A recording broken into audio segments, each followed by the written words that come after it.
Assalamualaikum warahmatullahi wabarakatuh. Waalaikumsalam warahmatullahi wabarakatuh. Sebelumnya terima kasih kepada ibu-ibu dan bapak sekalian karena sudah menyempatkan untuk hadir pada kegiatan penyuluhan kali ini. Jadi sebelumnya saya perkenalkan diri dulu. Nama saya Daleni Nur Narita. Saya merupakan mahasiswa dari Politeknik Kaltara.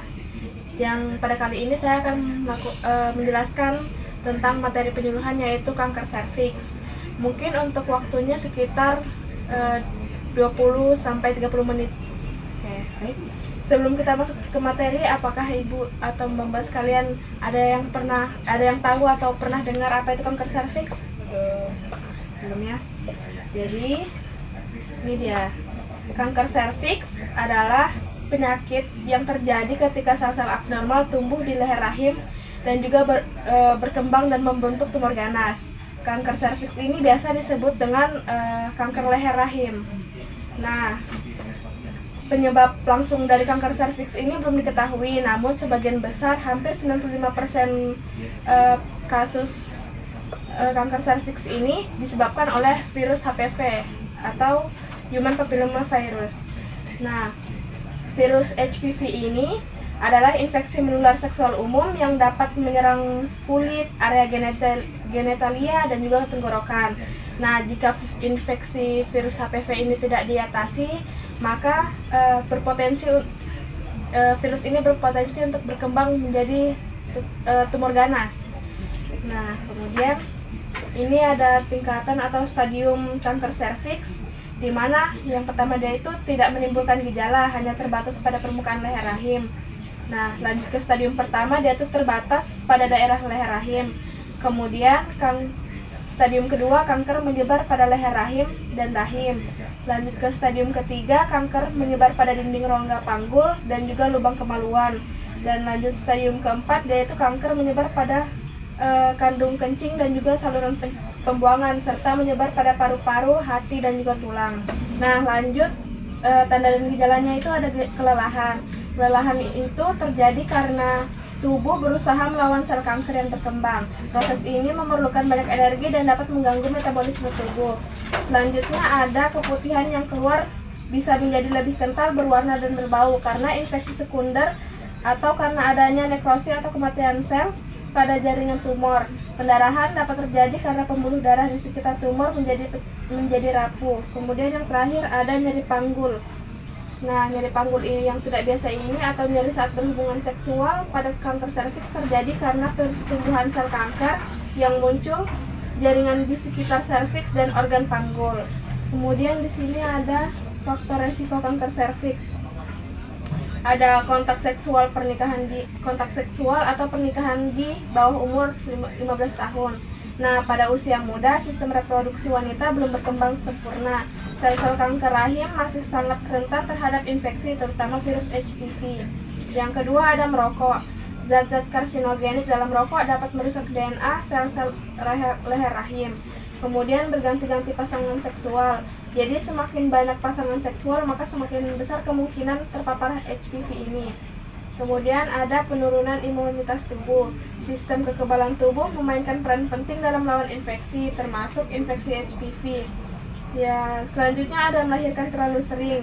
Nah, sering melahirkan dapat meningkatkan resiko kanker serviks karena perubahan hormonal, cedera fisik, dan juga peningkatan resiko infeksi HPV. Yang terakhir ada faktor genetik. Jadi wanita yang memiliki riwayat keluarga kanker serviks memiliki resiko yang lebih tinggi untuk terkena penyakit ini. Kemudian lanjut ke komplikasi kanker serviks. Ada fistula atau lubang akibat kerusakan jaringan pada kandung kemih atau saluran kotoran dan vagina. Nah, fistula ini menyebabkan kebocoran urin atau feses ke dalam vagina yang dapat menyebabkan infeksi dan ketidaknyamanan yang signifikan. Kemudian ada sesak napas. Nah, sesak napas ini karena menyebar sampai paru. Sel-sel kanker di paru-paru dapat menyebabkan penumpukan cairan atau menghalangi jalan napas sehingga menyebabkan kesulitan bernapas. Selanjutnya ada gagal ginjal. Karena tersumbatnya saluran kencing, penyumbatan ini menyebabkan urin menumpuk di ginjal yang dapat merusak fungsi ginjal. Dan yang terakhir ada terjadi kejang. Nah, terjadi kejang itu kalau kankernya itu sudah menyebar sampai otak. Sel-sel kanker di otak dapat mengganggu fungsi saraf yang dapat menyebabkan kejang, sakit kepala, perubahan kepribadian, dan juga masalah neurologis lainnya. Kemudian di sini ada pengobatan kanker serviks. Ada operasi, kemoterapi, dan juga radiasi. Nah, operasi ini berupa pengangkatan rahim, leher rahim, sebagian dari vagina sesuai dengan angka keparahan kanker. Kemudian kemoterapi dengan obat-obatan yang dapat menghambat pertumbuhan kanker dan membunuh sel kanker. Yang terakhir ada radiasi, yaitu dengan menggunakan energi tinggi untuk membunuh sel kanker. Selanjutnya ada anjuran kanker serviks.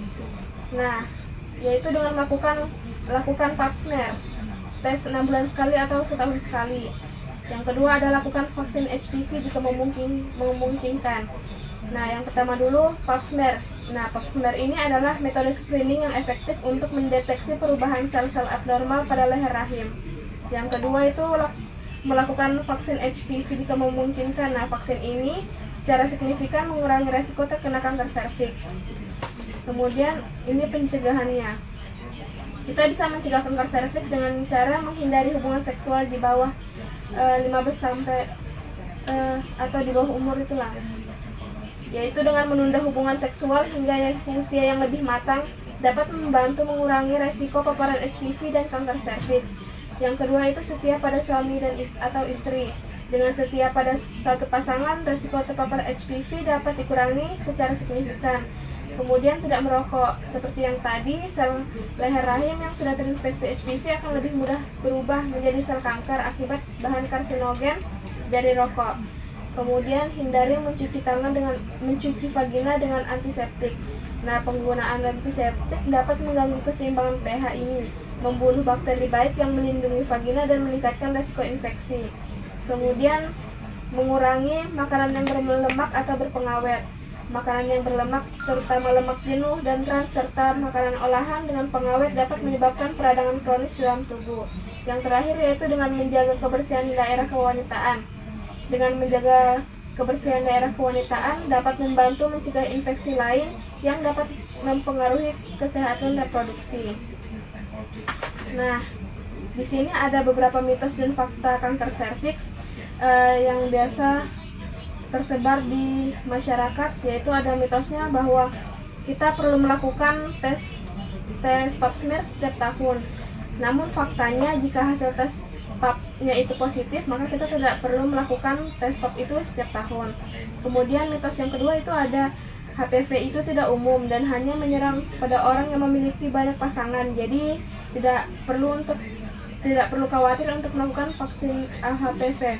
Nah, faktanya kalau infeksi HPV ini tersebar luas. Infeksi ini mempengaruhi sekitar 80% pria dan wanita. Kemudian mitos selanjutnya itu ada kanker serviks bersifat turun-temurun. Faktanya kanker serviks ini tidak bersifat turun-temurun seperti kanker payudara dan kanker ovarium. Kanker serviks ini disebabkan oleh infeksi HPV.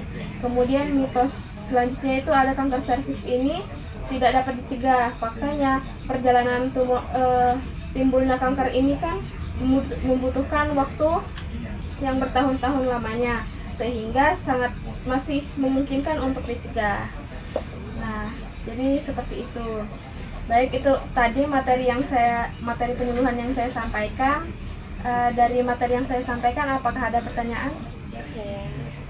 Ya, silahkan. Saya mau bertanya, kapan sebaiknya vaksin HPV dilakukan? Ya, jadi untuk itu vaksin itu idealnya diberikan sebelum mereka aktif secara seksual.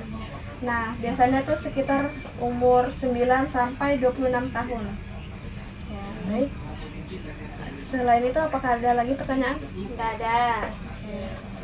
Kalau sudah tidak ada pertanyaan, apakah dari Ibu atau Mbak sekalian ada yang bisa menjelaskan kembali apa tentang materi yang tadi saya sampaikan? Iya, saya. Ya, silahkan. Kanker serviks itu kanker leher rahim yang sebagian besar disebabkan oleh virus APF yang ditandai dengan pendarahan, penurunan berat badan, kelelahan, dan nyeri pinggul. Oke, sudah bagus ya. Terima kasih Terima kasih. Baik ibu-ibu sekalian, jadi di sini saya ada leaflet. Semoga saja bisa bermanfaat, bisa dibaca-baca kembali ya. Ya. Oke. Terima kasih lagi untuk ibu-ibu atau mbak-mbak sekalian yang sudah mendengarkan dengan seksama terkait materi penyuluhan yang tadi saya sampaikan. Kemudian mohon maaf jika ada salah kata dalam penyampaiannya. Semoga ilmu yang materi yang saya berikan bisa bermanfaat. Sekian dari saya. Assalamualaikum warahmatullahi wabarakatuh. Waalaikumsalam warahmatullahi wabarakatuh.